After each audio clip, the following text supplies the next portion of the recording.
Ngayong araw, nagtipon-tipon ang mga taga-suporta ng dating Pangulong Rodrigo Duterte sa Liwasang Bonifacio sa Maynila para sa isang prayer rally bilang pagpapakita ng kanilang suporta sa dating Pangulo.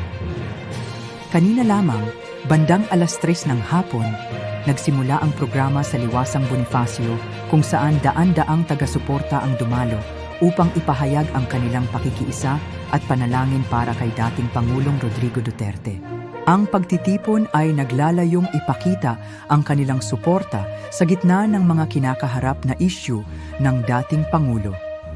Sabi ng isang taga-suporta, "Nandito kami upang ipakita ang aming suporta at pagmamahal kay Tatay Digong. Naniniwala kami sa kanyang mga nagawa para sa bansa." Sa gitna ng programa, nag-alay ng mga panalangin ang mga dumalo para sa kaligtasan at katatagan ni dating Pangulong Duterte. Ilan sa kanila ay nagdala pa ng mga placard at tarpaulin na may mga mensaheng nagpapahayag ng kanilang suporta. Patuloy naming babantayan ang mga kaganapan kaugnay ng isyong ito at maghahatid ng mga pinakabagong balita para sa inyo. Maraming salamat sa inyong panonood dito sa XOYUK Philippine News.